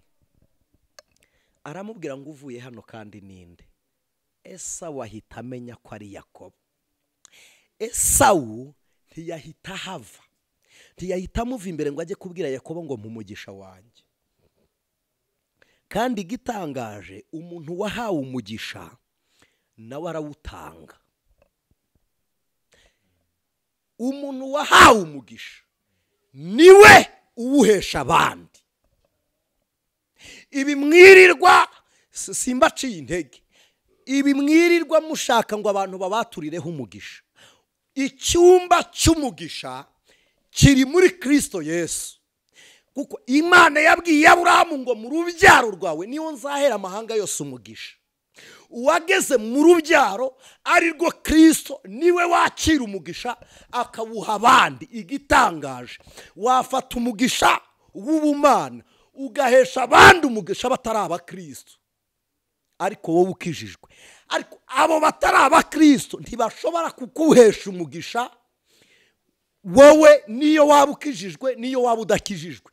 Umuntu utanga umugisha nuwemerewe kugera mu bubiko bw'umugisha akavuga ngo nguhaye umugisha. Ubwo ni ubutwara Imana yahaye abizera, ni ukugira ngo tubaheshe umugisha.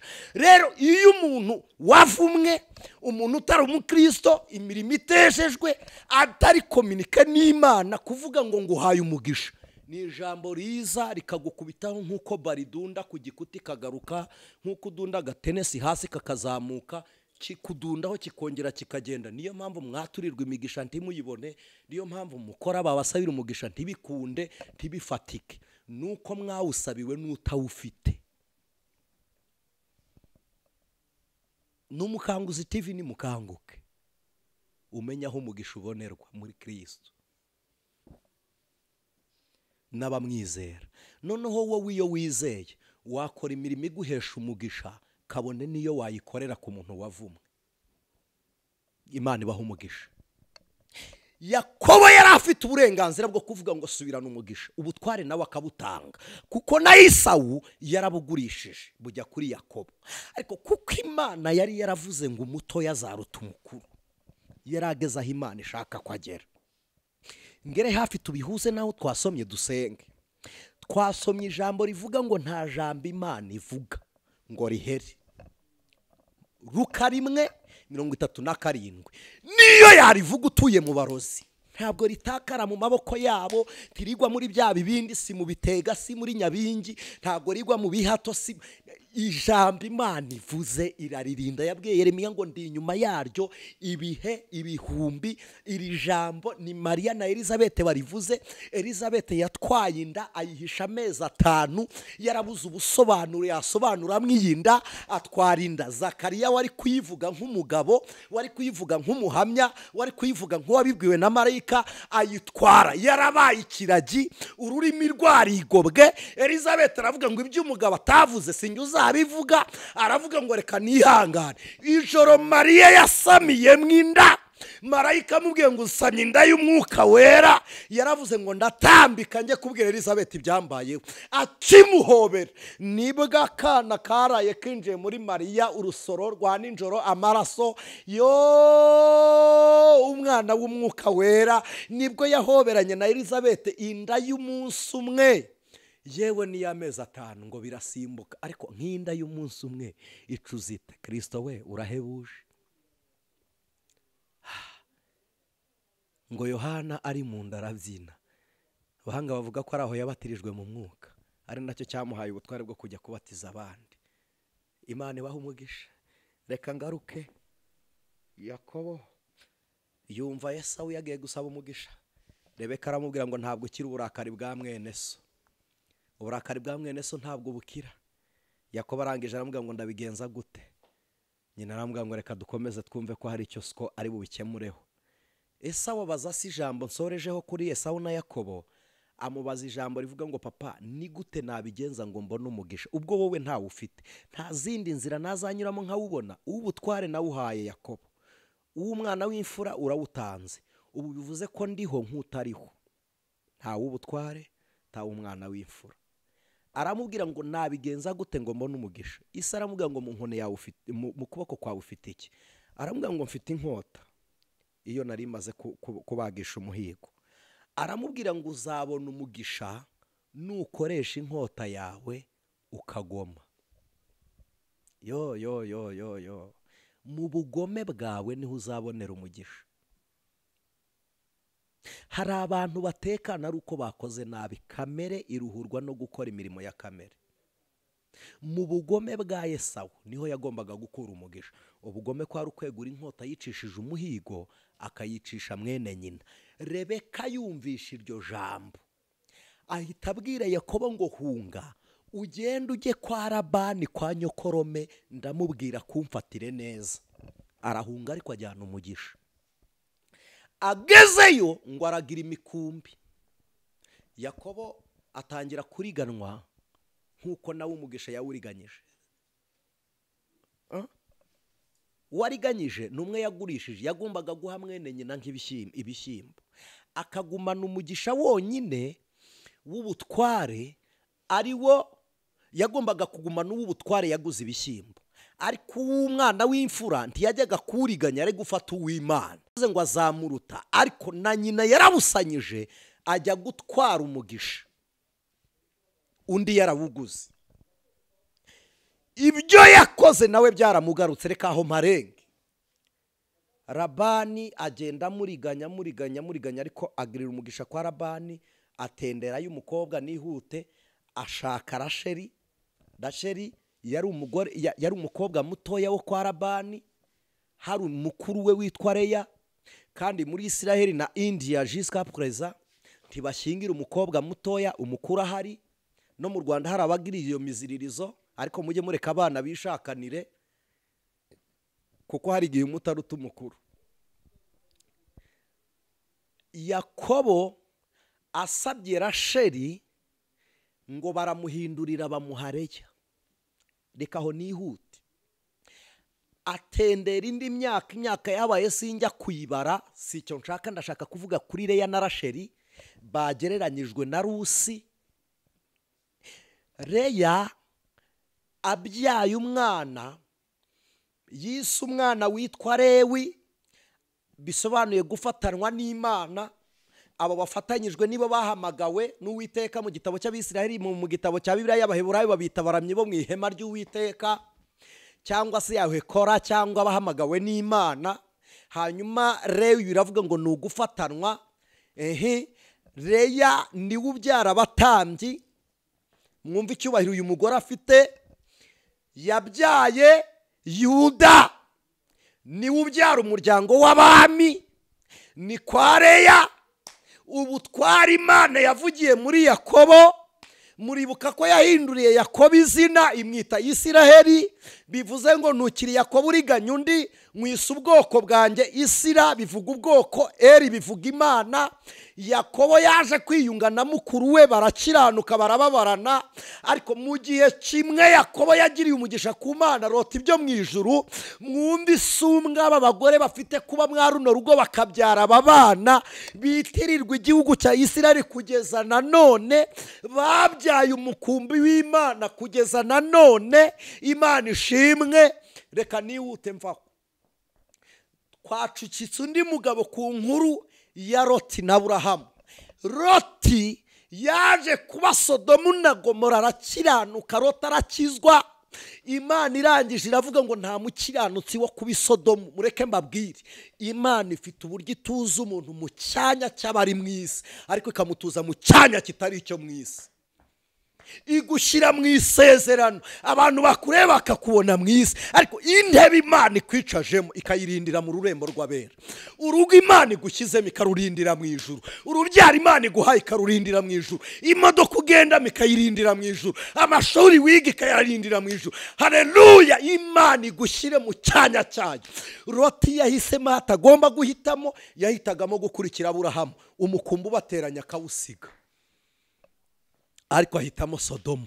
Imana irebye ari umukiranutsi wahakiranukira avuga ngo reka nkujyane i Kanani, ariko ndagutwara ubwo uri umukiranutsi nuvaho uratera isi kurimbuka. Mureke mbabwire, ishusho ya Loti kuva i Sodomu n'i Gomora hagashya irashushanya iy'abizera itorero rizagenda. Ambutiyaje ikaba mu isi. Hazaba ambutiyaje itarasobanurwa n'abahanga. Ibyo telesikopi zitabonye bizaba mu isi. Abizera nibagenda. Umunyashuramukazi 7 yarabivuze. Yaravuze ngo 7 umurongo wa mbere, yaravuze ngo ntimukitegereje umunyashuramukazi nk'imbyino z'Imahanayimu, mushuramukazi bisobanura itorero. Itorero ni abatoranyijwe, ntabwo ari izina ry'idini. Imana ishimwe. Aba bagore bombi, Yakobo arashaka Rasheli, ariko Imana iri kureba ikabona Rasheli nashyitsa Benjamini azahita apfa. Kandi muri Yakobo Imana irashakamo 12. Ica izindi nzira Yakobo bamwima uwo yasabye, bamuha Leya. Leya abyara abana 10, Rasheli abyara abandi 2. Reka nihute mparenge.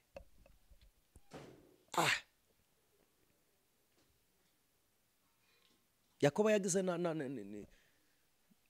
n'izindi nshoreke sinza kuhatinda, arizo yasize cya gihe ajya kwambuka Karoti ibyo mu ijuru, yasize inshoreke. Nushaka kuzura umwuka wera, uzasenda abagore wabeshye kukunda, uzareka indaya wahehetaga, uzareka abagabo b'abapfu, ureka abasore, ureka amagambo y'urwenya waganiraga kuri telefone, ureka ibintu bipfuye, usenda ibyo ngibyo ujya imbere y'Imana uvuga ngo ndabiretse, kandi uzabireka ubibwiye kubiretse. Nushaka kuzura umwuka wera, senda ibyo bitagira umumaro, ujya imbere y'Imana, kandi ibyo wasenze wabibwiye ngo ntandukanyijwe namwe no kwizera. Yakobo yarabasize aravuga ngo nimusigare njye kuganira n'Uwiteka. Imana ibonye kwaje hari ibyo yasize iravuga ngo ndakwitaba. Loti Imana iravuga ngo ubwo ngiye kugukura Sodomu, have ugende. Kandi Loti nturi buhave wenyine, ubwo ukiranuka n'umuryango wawe ubonereho. Imana ibaha agakiza kagera mu rubyaro, ibaha agakiza kagera no ku bagore mu izina rya Kristo. Loti agiye kugenda abwira umugore ibyabaye, abwira abana ibyabaye, arababwira ngo Imana iravuze ngo tugende, ejo hazatera uburakari. Baramuga ngo reka twirukanke mu gitondo. Mu gitondo Loti aravuga ngo reka tugende. Loti avuye aho yarari agiye, nimureba icyerekezo location Imana aho yamukuye naho yamujyanaga, yamuvanaga Sodomu imunyuza hamwe Aburahamu yazamukiye, imutwaye, yamuvanaga Sodomu imutwara i Kanani, igihugu abandi barazwe nk'isezerano. Loti yagombaga kukijyanwamo muri mind y'Imana, mu masezerano y'Imana. Yashakaga gufata Loti wakiranutse ikamutuza mu kindi gihugu cy'abakiranutse, aho Imana yatanze nk'umugabe, nka gakondo, nk'ingarigari, nk'umurage, nk'umunani w'abakiranutsi. Niyo Loti yagombaga kubatuye, amahoro abandi bafite niyo wakagombye kuba ufite, urugo abandi bafite nirwo wakagombye kuba ufite, abana abandi babyaye niwo wakabyaye, indirimbo baririmba nizo wakaririmbye, ariko utandukanijwe nabo n'agasozi utuyeho. Kugira ngo uvuge ibyo bavuga, jyaho batuye, sengana nabo, ba mu rusengero bateraniramo. None mwana wanjye Loti we, ndarimbura Sodomu, ariko uzaze nkwereka aho nkujyana. Loti ava muri Sodomu, ariko isezerano yatakarije muri Sodomu. Bwa mbere Imana ibwira Aburahamu ngo genda ujye mu gihugu nzakwereka. Loti yaramukurikiye, ariko azi Imana itavuganye nabo. Ariko Loti avuye i Sodomu, Imana yavuze. Imana ivugana na Loti. Bwa mbere yatakaje amahirwe atandukana na Aburahamu. Bwa kabiri yiruka mbere y'umugore. Yirutse mbere y'umugore, umutima urahagarara aramutekereza, aravuga ngo umugore ko musize biragenda biti. Bwa gatatu umugore yirutse mbere y'abana. Umugore nawe aravuga ngo ko umugabo ari imbere mureba arenga, abana ndamenya gute ko baje. Abana biruka badafite umutima uhagaze, bavuga ngo mama ari imbere na data bari imbere. Abandi bari bafite ibyo basize. Hari ibintu musiga bikajya bibakurura, ukaba waravuye mu kabara ariko ukagasigarana ngo karukoro karakenerwa. Arukoro mwe kujya mutubeshya, n'abaganga bababwira ngo arukoro irakenewe mu mubiri, bazi ibinini byinshi arukoro ibonekerwamo, bazi imiti irimo arukoro, bazi imiti baguta afashe ibiyobyabwenge. Niba Imana yawe itabyemera nushaka uzagenda upfe. Ndabivuze nitwa Niseti, ariko wikora ikizira. Bene reka bubanza inzoga, babwira Yeremiya ngo nubwo bihanuye mu izina ry'Uwiteka, ariko sogokuru yaravuze ngo ntituzayinywe. Imana irangije ibwira Yeremiya ngo impamvu nakubwiye ngo nibayinywe si uko nyemera, kwari ukugira ngo nkwereke ko bagumye ku migenzo n'imihango ya ba sekuru, ariko ngiye banga kumva ijambo ryanjye. Bumviye sekuru yaranapfuye ntakiriho, ariko ngiye uriho uhoraho banze kunyumvira. Ibintu byinshi mubwirwa n'abantu mugahita mubikora, Imana yaravuze mukabyanga, ntabwo bisobanuye ko mwubaha Imana. Imana yacu ishimwe. Imana yacu ishimwe.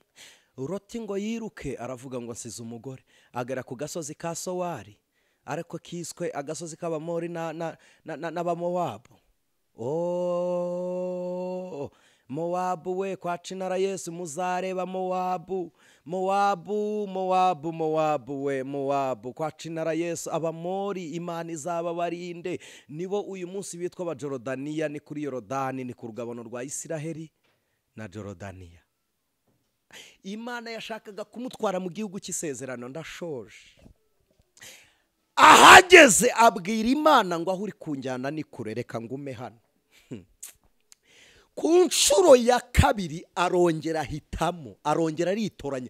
Imana ihagurukije Loti Sodomu n'i Gomora, imurengeje umuriro, ariko aravuze ngo aho unjyanye ni kure, singerayo, reka nigumira. Arongera azana amahitamo ye. Aya mbere yamusize ku gasozi karimbutse, ahitamo ayandi ya kabiri. Reka nkubwire, niba hari ikintu wahisemo ugahitamo nabi, ntabwo uramenya ko imiterere yawe itazakuyobora kugera ku munsi w'umunezero.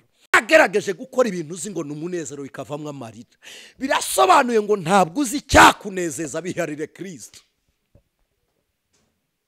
Niba hari ibyo wakoze ugahomba, biravuze ngo aho wungukira ntuhaze. Biharire Kristo.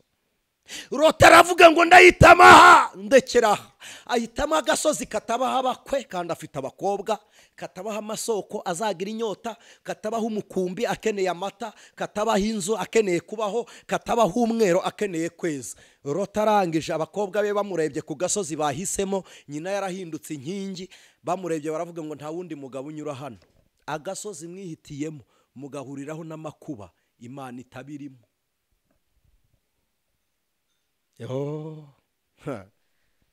Mana we, Imana yabera iduha ubwenge butuma duhishurirwa tukamenya Imana. Imana ibaha umugisha. Loti, abakobwa baramureba baramuga ngo papa nta wundi mugabo uba hano. Baravuga ngo ntabwo twatinyuka kumubwira ngo aryamane natwe tukiri bazima. Akiri muzima reka tumusindishe. Baramusindisha byaye, umwe amwita Mori, bisobanuye ngo ubu ni inzigo umuntu agiranye n'Imana. Abamori bisobanura inzigo hagati y'Uwiteka n'umuntu. Abyaye undi amwita Mowabu, biravuga ngo nta mwuka wera ukindimo, aha ni iwabo w'umubiri. Sodomu hari abanyabyaha ariko Loti yarahakiranukiye, ariko Sowari yihitiyemo kandi Loti ahabyaraniye n'abakobwa be. Mbega agasozi kabi kavumwe, havutse abana bahita Abamowabu. Abamowabu nibo bavutsemo Rusi, avuka yaravumwe ariko ava mu gisekuru cyatakaje isezerano. Rusi aje yaravumwe ariko sekuru Loti yatakaje isezerano ry'Imana. Aho niho nashingiye mvuga ngo aho Imana yibwiraga kukugeza ikugezeyo. Rusi avuka nk'abandi bana, abyiruka nk'abandi bana, aba umukobwa nk'abandi bana, iwabo bamushingira Umwisiraheli. Narabibabwiye mu kiganiro twaganiriye, umukobwa mu Kinyarwanda tumwita nyampinga, bivuze ngo agahinga kose yagaturaho, kaba ke kaba iwabo yashaka aho ngaho. Umukobwa iyo yakowe aba atandukanye n'umuryango avukamo, aba ari kubarirwa mu muryango wamukoye. Niyo abyaye abyarira wa muryango, niyo bapimye amaraso y'umwana bapima yase ya wa mwana washakanye na wa mugore. Mu yandi magambo, isezerano rya Maharoni imbere ya Rusi ni Isiraheli yasezeranye na Rusi. Bivuze ngo aho Rusi yajyaga, haleluya,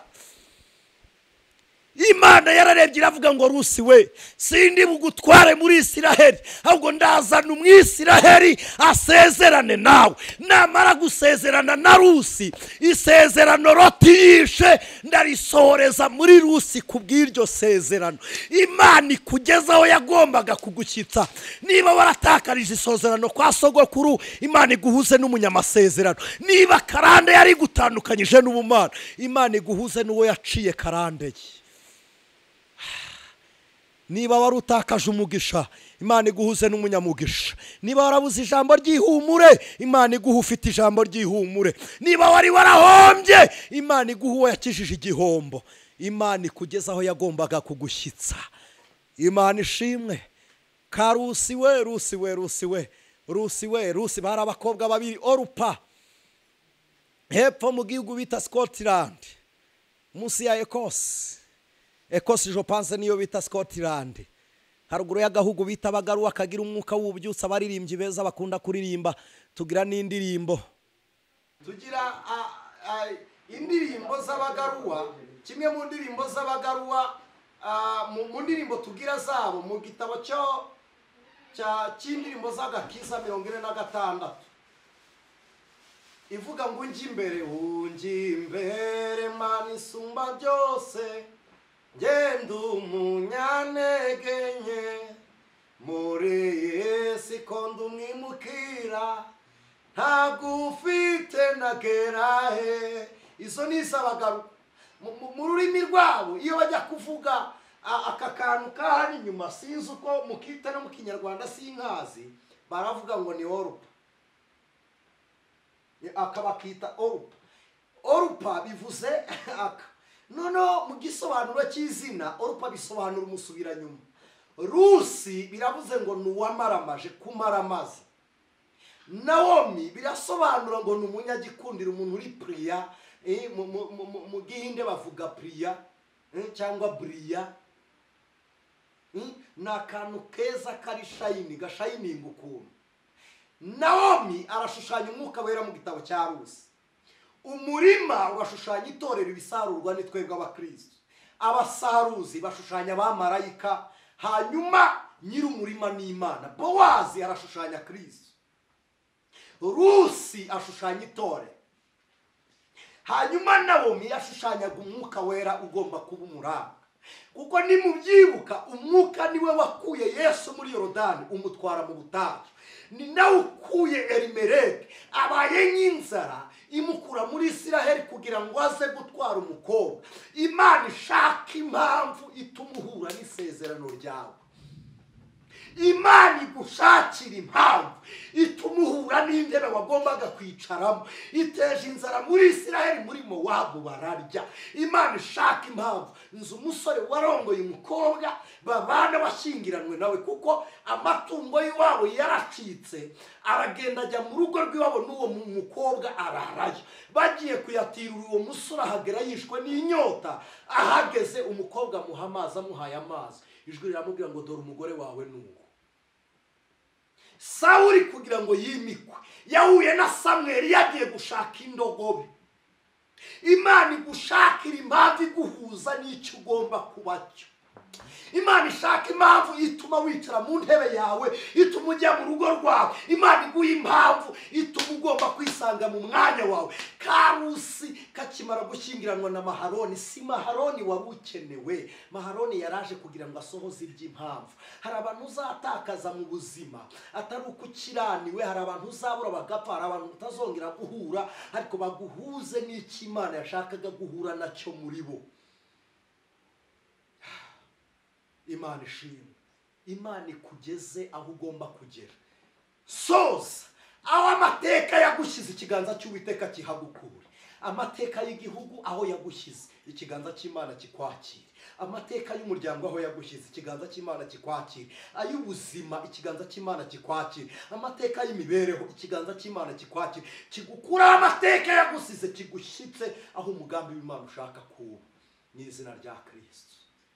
Rusi atahana na Nawomi arambwira ngo singumi naha. Ntabwo twari dusangiye kubura mabukwe gusa, ahubwo n'igihugu turagisangiye. Amubwira ikindi, aramubwira ngo mabukwe si icyo gusa, n'Imana yawe niyo Mana yanjye. Yinjira mu murage, umurage watakaye wari uwa Loti. Rusi niwe winjiye muri uyu murage. Hari abantu b'iwanyu bagiye batizira, hari abantu mwasenganye bataye inzira, hari abantu mwabyirukanye bataye inzira. Hari intego Imana yari ijyanye mo sogokuru arayitajya kuraguza, barabandwa baraterekera. Ibyo barase aho Imana yashakaga ko bagera. Imana niguterura amateka yaragusize, igutereka aho Imana ishaka kukujyana. Rusi agiye i Kanani, siwe wari ugiye kujyayo. Yagombaga kuba yarahavukiye, ariko kuko Loti yahisemo agasozi, umwana yisanze muri karande y'iwabo w'umubiri, yisanga muri karande y'Abamori, yisanga muri karande ya Mowabu, yisanga hakurya y'uruzi, yisanga nta masoko yo muri Isiraheli, nta gakiza, nta Mana. Imana irangije imuhuza na Maharoni. Imana iguhuze n'umuntu ugomba gusonzokeramo ukamuboneramo agakiza, mu izina rya Kristo Yesu. Uyu mwanya aho dusomye, ndakubwiye ngo nta jambo Imana ivuga ngo rihere. Bowazi, karusi kageze mu murima wa Bowazi kari guhumba. Hari ahantu ugera ubuzima bupfundika, abasaruzi bamuri imbere bamukingiriza, kumbi aba bari kumukingiriza umurima bari kumukingirizamo nuwa Rusi mu isezerano. Rusi ari guhumba ariko mu isezerano umurima nuwe. Uwiteka kugabize kampana, kugabize ibintu. Uwiteka agira ahantu akugabiza, ari ahantu waburiye ubuzima kugabize. Imana ikugabize, iguteze intambwe, igushyikiriza ibyo utafashe. Rusi amaze guhumba ntiyariye mu byo yahumbye, yaragiye arya mu miba. Imana itangire kukumanyurira ku byo bejeje udahari. Hari abantu bakoze utaraza, hari abantu bakoze utaraza, hari abantu banezerewe utaraza, hari abantu bishimye uri kurira. Uwiteka aguhe ku munezero bastotse, utangire kuvoma umunezero w'abanyamunezero mu izina rya Kristo, kugeza ubwo bamubwiye ngo ntuzongere no kwicwa n'inyota, ujye unywera ku bibindi. Bivuze ngo umurima wari urimo nta riba ryari rihari, ariko wasanze baravomye, uzanywere kuri ibyo bibindi. Umugisha w'Imana ukubeho, uvome kuri ibyo bibindi, uvome kuri ibyo bibindi. Erega reka mbabwire ATM, reka mbabwire kuri ATM ni ku kibindi, Imana ijya iguha kuvomayo. Hari account bank ni ikibindi, Imana ijya iguha kuvomayo. Imana iguhe kuvomaho. Imana ibaha umugisha, Imana ibaha umugisha. Hari abantu bastotse mu bibindi, hari abantu bakoreye ibintu barabika, ariko karusi kaje katarahinze ariko kaza gafite isezerano. Imana ikugezeyo. Ubundi icyo Rusi yari akeneye si umwero, bari barawusaruye mbere, yari akeneye kuhagera ngo ahure n'isezerano rye. Wowe ugira ngo ukeneye umugabo, wowe ukeneye umugambi w'Imana mu mugabo. Umugabo arahari ariko ntimurahura. Imana niguhurize nawe aho mugomba guhurira kugira ngo mubonemo umugambi w'Imana muri we. Ukeneye akazi ni kubizi, ariko Imana iguhuze n'iki guhamagariye muri ako kazi. Imana iguha umugisha. Wowe gusengera urugendo, ariko Imana iguhuze n'icyo yateguye muri iyo nzira. Rusi ngo Bowazi akiza yaramubonye, abona araruta abasaruzi, aravuga ngo uriya nuwo kwane. Uteze urujijo mu bantu bakwibazeho, babaza iby'amateka yawe. Abami bose bimaga ingoma muri Babuloni babazaga ibya Daniyeli. Amakuru yawe agende yamamare, buri muntu wese ajya kubaza mu izina rya Kristo. Baravuga ngo numwe wazanye na Nawomi. Nawomi ntiyabaye incike, umwuka wera yaragutaruesha. Ninde wakuzanye? Ni umwuka wera. Ninde utumye ukomera? Ni umwuka wera. Ubwo wazanywe n'umwuka, ubwo ari umwuka wakwemeje, ubwo ari we watumye uba umukristo, ubwo ari we uguhamagaye ngo wumvire ijambo ry'Imana, umwuka wera kumuri. Bowazi yaramubwiye ngo ubwo wazanye na Nawomi ntuzongere kugira inzara ukundi. Yaje kumuhamagara na nyuma amuha imiba ngo atwara mu gikondorero. Uretse n'ibyo usarura, Imana iguhe n'impambi guhumuriza naho uri kujya mu izina rya Kristo. Ahangaha twasomye ku murongo wa 11 mu gice cya 11, ni igihe Bowazi yari agiye gusezerana nawe isezerano ridahinduka. Abakuru abatware bari mu marembo, bivuze ngo sezeranira mu marembo kugira ngo uwinjira wese ajya anyura aho ngaho binyuze kuri wowe. Imana iguha ubutware kugeza ubwo abinjira n'abasohoka bazanyura kuri wowe, kugira ngo abandi bageraho wasengeraga bazanyure kuri wowe. Uretse no gusaba intebe, Imana iguha isumba izindi muri aho ngaho. Baravuze ngo natwe tubaye abagabo bibye. Icyaduha aka gakobwa kakazahana na Leya na Rasheli. Umva Rusi w'umunyamahanga, w'umunyagowabu wari waratawe, utaruzi, umupfakazi waciwe, waje ari guhumba, atarahinze, atarejeje, afite inzara, akabona iramwica, akajya guhumba. Baravuze ngo azagereranywe na Leya wabyaye abatambyi. Imana iguha umugisha w'isezerano utigeze umenya ko yasezeranye nawe. Imana ikurema ntiyari yarakuremeye kubabara, iguha umugisha w'isezerano. Imana ntabwo yari yarakuremeye kuzerera, iguha umugisha w'isezerano. Ntabwo ari ubwo burwayi yari yaraguhaye, iguha umugisha w'isezerano. Imana ikugira icyo yagombaga kukugira cyo mu izina rya Kristo. Bavuze ijambo rya nyuma ngo icyaduha urubyaro rwe rukazamera nka Peresi, uwo Yuda yabyaye kuri Tamari. Ngo Bowazi we, nawe ujye ugenda umwirata muri Betelehemu. Ndagusengeye uw'ibyirato by'abandi, ubibigwe by'abandi, ngo werekane gukomera kwawe. Imana iguhe kuba imbaraga z'abandi, ukomeza abandi. Imana ibaha umugisha. Ndagira ngo dusengane Imana. Wowe ugize amahirwe yo gusengana natwe ku musozo w'iki kiganiro, w'iri jambo ry'Imana, aho uri, niba kurambura amaboko bitagukundira, bikore mu mutima. Niba aho uri byagukundira ubikore. Niba aho uri gupfukama byakunda ubikore. Niba aho uri gutekereza, niba gupfukama bitakunda, upfukame mu mutima, uce bugufi mu mutima. Ariko niba byakunda ubikore. Subiramo ngo Mwami Yesu, vuga ngo aho ndi nonaha siho hanyuma mu mbaraga zawe. Subiramo ngo mu bushobozi bwawe Mana wangeza n'ahandi. Subiramo ngo ntugeze aho nashakaga kugera, ahubwo ugeze aho wateguye kuzangeza. Ibyo bibe ku bwawe Kristo none n'iteka ryose. Amen. Reka nange ngusengere. Mana y'imbaraga, isezerano rya Loti rihawe Rusi. Ba data baracogowe, ba sogokuru baracogoye, ba data wacu barananiwe, ba nyogokuru barananiwe. Isezerano ryabo aho twagombaga kuvukira, aho twagombaga kugera ntitwahagera. Ariko none uyu mwanya ubwo isezerano rya Loti bisohoye kuri Rusi, natwe duha ibyo basogokuru batakaje kugeraho. Bararaguje ntibabona umwuka wera, ariko twe duha umwuka wera. Baracogoye ntibicara mu mwanya w'icyubahiro, ariko twe duha icyubahiro. Twambutse uruzi batambutse, dushoboza ibyo batakoze, duhe kuba ibihangane, duhe imbaraga zawe, ubutware bw'Imana. Ubushobozi bwawe niba utwicaza aho washakaga ko tugera. Wari ujyanye Loti mu gihugu cy'isezerano, ahitamo Sowari arahananirirwa. None natwe tujyana harenze aho twahisemo, mu izina rya Kristo, mu bushobozi bw'Imana, kugira ngo ukize izi ndwara. Dushyire mu bushobozi burenze ubwo twebwe twizera. Isi yaduhaye ukwizera ngenderwaho mu bigaragara, ariko turenza aho ngaho dushyire no mu bidafatika byawe. Kubaho kw'abizera ngo ni mu masezerano, ariko niyo utakora ibyo wasezeranyije, wasohoje isezerano ryo kuducungura, ibyo nabyo ni ubugingo. Tugeze aho tujyanye, ubwenge bwacu bugeze ku kigero gikwiriye dutekereza Imana, ubuzima bwacu bugeze ku kigero gikwiriye dushima Imana. Mu izina ryawe dushyiraho tugomba kuba turi, mu mbaraga z'Imana. Uwicaye ahatarahe mwimure, uri mu kazi katarake mushyire muke, uri mu bushomeri mujyana he. Mu izina ryayo ndatura umugisha ku bantu bawe, kugira ngo ibiganza byabo bitunganirwe, imitima igira amahoro. Tubisenze twizeye ku bwa Kristo wasinze byose n'iteka ryose. Amen. Imana ibahe umugisha.